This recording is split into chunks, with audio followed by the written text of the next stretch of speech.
Eu estava ali no hotel me preparando para a gente estar falando sobre esse tema que está regendo essa edição do Mulheres no Céu, na Terra. Para começar, eu amo esse nome, Mulheres do Céu na Terra. É exatamente isso que nós somos. Não vivemos mais segundo os padrões desse tempo, desse século, mas vivemos como mulheres que buscam viver a vontade plena, perfeita de Deus para nós. E isso nos torna mulheres do céu. Nós estamos aqui de passagem. Temos um destino em Deus. Mas Ele tem um propósito nessa nossa jornada, nessa nossa caminhada. Esse é o nosso deserto. Vamos para Canaã, mas estamos atravessando o deserto. Nesse deserto, Ele vai prover a nuvem, a coluna de fogo. Nós vamos experimentar o maná. E a gente tem que vigiar, porque muitos não entraram na terra, por causa da reclamação, por causa da incredulidade, por causa de olhar para as circunstâncias e não para a promessa de Deus. Então a história está ali registrada, agora é a nosso trajeto, nosso trecho do deserto, que você não seja achada na incredulidade, encontrada na murmuração, mas que você seja contada com Josué e Caleb. Eles entraram e eles possuíram a terra. Amém? Que o Senhor nos ajude, porque agora nós temos Jesus Cristo, aquele que nos justifica, aquele que nos encoraja, aquele que nos ensina, aquele que nos revela pelo poder do Espírito Santo. Então que a gente vença em nome de Jesus. Amém? Eu estava ali pensando na adoração que expressamos através das nossas canções. Adoração não é só música. Adoração é um estilo de vida. Muitas vezes a gente acredita que a adoração seja o momento do louvor, o momento que entoamos canções. Há muitos anos atrás eu ouvi uma frase atribuída ao David Keelan, que dizia que os crentes não contam mentiras, que os crentes cantam mentiras. E eu estava ouvindo essa canção que a gente tem entoado tanto, né? Só quero ver você. Só quero ver você. Será que é só isso que a gente quer mesmo? Será que o Senhor tem ocupado o centro das nossas aspirações? Porque nós nos tornaremos semelhantes àquilo que contemplamos. A Bíblia diz isso. Nós nos tornaremos semelhantes àquilo que contemplamos. Você para contemplar Deus no seu dia? Nas suas circunstâncias? Quando você está assim no centro do furacão, você consegue... Peraí, não estou entendendo nada que está ao redor, mas os meus olhos não estão nas circunstâncias. Porque eu sei em quem eu tenho crido. Será que você tem conseguido contemplar Deus no seu dia a dia? Ou você tem contemplado mais o Facebook? Você tem contemplado mais a novela? Contemplado mais as notícias péssimas que estão diante de nós todos os dias? Porque nós nos tornaremos semelhantes. Eu estou só te avisando. Você vai se tornar semelhante àquilo que você contempla. Então eu te encorajo, minha irmã querida, se queremos receber avivamento, viver avivamento, se queremos experimentar avivamento, nós precisamos mudar o foco dos nossos olhos. Avivamento. O que é avivamento? Doutora Ilma, pelo que eu entendi aqui, ontem falou sobre identidade, né? Como nós precisamos de contemplar Deus como Pai, sermos curadas nas nossas necessidades, quando entendemos que Ele é um Pai perfeito, pleno, e embora o diabo trabalhe incansavelmente para deformar a visão que temos de Deus, através, muitas vezes, usando até o nosso Pai terreno, o Senhor é um Deus perfeito, pleno, absoluto, que tem amor disponível para nos curar. Eu não sei o que ela ministrou ontem, mas ela é expert nesse assunto. Eu sei que vocês foram muito edificadas. Mas a parte que o Senhor me concedeu, avivamento. O que é avivamento? Ato ou efeito de avivar, dar ou ganhar vida ou ânimo, realce, destaque. Avivar, dar vida, despertar, animar, crescer, tornar-se mais claro. Como nós precisamos de avivamento em nossos dias. Os dias são escuros, então precisamos de avivamento para tornar mais claro. Os dias anunciam mensagens de morte, então nós precisamos proclamar a vida. Os dias trazem entorpecimento, anestesia, adormecimento a nós, igreja, e nós precisamos despertar. Quantas de nós se encontram desanimadas? Ah, não tem jeito mais, a coisa está muito ruim, não tem esperança, o Brasil está difícil, a política está difícil, a corrupção tomou tudo, a impiedade tomou tudo, o que era certo é errado, o que agora é errado é que é o certo. É esse o mundo que tem. Ora, vem, Senhor Jesus, acaba logo com isso. Nós precisamos de experimentar avivamento para nos animarmos, nos fortalecermos em Deus e não ficarmos desamparadas ou desanimadas pelas circunstâncias. Gente, o diabo, o que restou para ele foi a mentira. Então, o que chega até nós? As más notícias. O escândalo é propagado, a queda de um líder é propagado, o estupro, o abuso, a bandidagem é proclamado, a corrupção é proclamada, a impiedade, o pecado escancarado é proclamado. Mas poucas pessoas falam do que Deus está fazendo. Poucas pessoas dizem que o Senhor continua sendo o mesmo. Poucas pessoas dizem que tem gente sendo salva todos os dias, que tem gente sendo curada, tem gente sendo levantada do leito de morte. Deus está trabalhando, Deus não mudou. Mas se nós continuarmos dando ouvidos para Satanás, ele vai conseguir nos contaminar. E mais grave do que isso, uma vez contaminadas, ficamos paralisadas e inférteis. E interessa apenas ao inferno manter as filhas de Deus, as mulheres do céu na terra, inférteis. E eu estou falando de vida espiritual que nós nascemos para conceder aos nossos filhos, aos nossos irmãos, àqueles que estão desesperançados, à amiga que está do seu lado.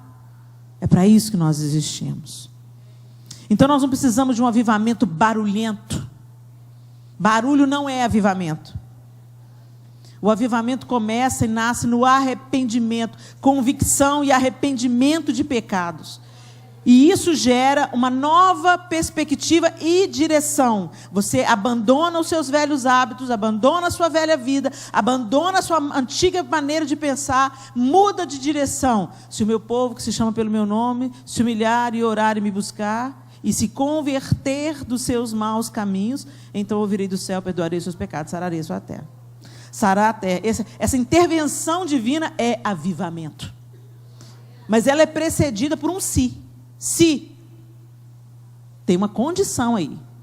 Se o meu povo, que se chama pelo meu nome, você se inclui nessa? Se humilhar. Às vezes a gente pensa que se humilhar é só a gente ralar a boca no chão, orar 10 horas seguidas e proclamar o nosso arrependimento e a nossa miséria diante de Deus. Isso também. Mas humilhação é entender que sem sem Deus, você não consegue produzir nada na força do seu próprio braço. E não apenas compreender isso intelectualmente, mas entender isso no seu espírito e se colocar na dependência de Deus todos os dias para que Ele te transforme de dentro para fora. Se colocar na dependência de Deus todos os dias para que Ele cure os seus desvios de caráter. Se colocar na dependência de Deus todos os dias para Ele mudar a sua maneira de pensar e gerar em você uma nova atitude diante de todas as circunstâncias da sua vida. Esse é o principal passo de se humilhar, é reconhecer que Deus é Deus e você é pó. Mas não reconhecer só com a sua boca. Eu sei que Deus é Deus, mas você nunca ora. Eu sei que Deus é Deus, mas você não pede a opinião de Deus para absolutamente nenhuma decisão que você toma na vida. Você tem um discurso de que você entende que Deus é grande, mas você não tem uma atitude de que você entende que Deus é grande. Você tem uma fala de dependência, mas você não tem uma atitude de dependência. Ô, gente, que o Senhor arranque da nossa face a hipocrisia e as nossas máscaras espirituais, porque máscaras espirituais não intimidam o nosso inimigo que nos conhece longe dos holofotes, longe da igreja. O que nos dá autoridade diante do nosso adversário é a dependência absoluta de Deus na real.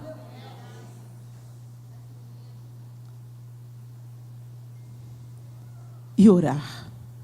Só quem se humilha, ora. Se você não tem uma vida de oração, você é arrogante. Você leva as coisas do seu jeito. Você está no controle do carro da sua vida. E é por isso que você está tão cansada, minha linda. É por isso que você está tão desanimada. Vinde a mim, todos vós que estáis cansados e sobrecarregados, e eu vos aliviarei. Tomai sobre vós o meu jugo, porque o meu fardo é leve. E aprendei de mim, que sou manso e humilde de coração, e achareis descanso para as vossas almas. Quanto mais no controle a gente está, mais cansado a gente fica. Esgotado espiritualmente, querendo chutar a cara de todo mundo, querendo descontar nossa ira em todo mundo. A gente vem para a igreja todo final de semana, mas não muda. Ajuda a gente, Senhor. Se humilhar e orar e me buscar. Não buscar as minhas bênçãos, não buscar as minhas dádivas, não buscar aquilo que eu posso fazer, não buscar a minha cura, não buscar o meu amor. Me buscar. Quando eu busco alguém, é porque eu quero conhecer alguém. Não é assim? Quando eu quero conhecer alguém, eu quero criar uma oportunidade para estar junto com aquela pessoa. E nós, na nossa cultura, normalmente o que a gente faz, e que muitos povos do mundo fazem, quando eu quero conhecer alguém, vamos comer junto? Vamos tomar um café? Porque à mesa a gente conversa. À mesa a gente abre o coração, a gente compartilha sonhos, ideias, ri, brinca, chora, confessa. Não é assim? Por isso que é lindo Jesus à mesa com os pecadores. É por isso que era um escândalo para os judeus verem um mestre tão conceituado como Jesus assentado no meio de uma galera de reputação mais ou menos. Mas como assim? Ele é mestre e está sentado com os pecadores. E a gente pensa assim, mas gente, só estava comendo. Não só estava comendo. Era amigo. Na cultura judaica é tipo assim, com quem eu como junto é quem é minha turma. Meus amigos. Eu só chamo para minha mesa com quem eu quero estabelecer um relacionamento. E aí ele fala, mas eu não vim para os certinhos, eu não vim para os sãos, eu vim para os doentes. É com eles que eu tenho que estar. Gente, se o Senhor estivesse aqui nesse momento, em carne, não é aqui que ele ia estar, não. Porque a gente já entendeu. A gente já entendeu a salvação, o propósito, né? E a gente também deveria ser assim. Eu venho na igreja, eu me reabasteço, eu aprendo, eu deixo minhas mazelas aqui e vou brilhar onde está nas trevas.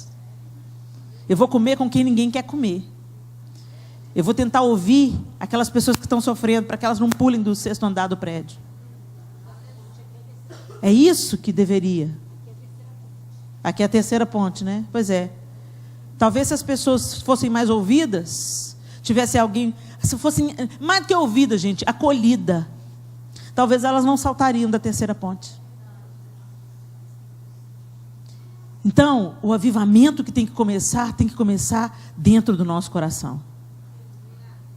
E transbordar pelas ruas da cidade. Ela começa no coração, transborda para a sala da nossa casa, atinge os nossos filhos, atinge o nosso marido. Aí a gente vem para a igreja e atinge a igreja. Aí a igreja atinge a sociedade. E aí a mudança que a gente pensa que é o governo que vai fazer, é a igreja que vai fazer. Ah, se nós soubéssemos, tivéssemos o entendimento, pelo menos um vislumbre do mínimo poder que nós temos no Espírito Santo de Deus, como filhos do Eterno, como mulheres do céu na terra. O inferno não avançaria tanto. O inferno só avança onde a gente dá brecha para ele. Porque nós temos uma promessa, certo? As portas do inferno não prevalecerão contra a igreja. E a igreja que Jesus está falando, gente, não são essas paredes aqui, nem a placa de Gileade. Nem a Assembleia de Deus, Presbiteriana, Metodista, Lagoinha, não. Porque o joio e o trigo estão tudo juntinho aqui dentro. Lá dentro da Lagoinha, lá dentro da Assembleia, lá dentro da Presbiteriana. O Senhor está se referindo àqueles que têm uma aliança com Ele. Uma vida rendida aos pés dEle. Aos filhos da luz.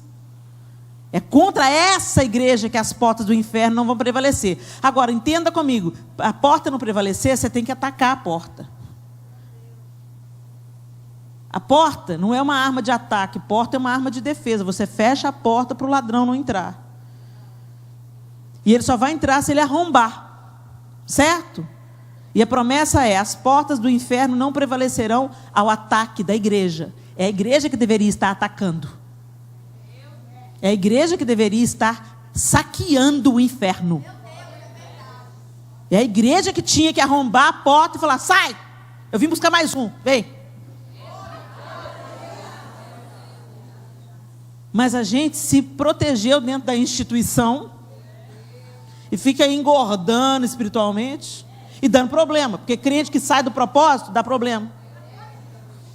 Gente, sabe, uma célula que sai da sua função no corpo vira câncer e multiplica. Então a gente tem que deixar de ser criancinha, parar com essa história, esse mimimi, ainda mais nós mulheres, né, gente? O povo que tem cheio de mimimi, dá problema para o pastor, é mulher. As fofocas da igreja, mulher. As divisões da igreja, é homem que faz, mas muitos deles motivados por mulher. Você viu o que o pastor falou? Você viu que ele não te deu atenção? Você viu que ele não te honrou? Aí, se fosse você fazer alguma coisa, sempre tem uma Dalila. Sempre tem uma Jezabel por trás do negócio. É por isso que Deus está muito interessado em sarar as mulheres, porque Ele sabe que quando Ele sarar a mulher, voltar a mulher para o lugar dela, Satanás está ferrado.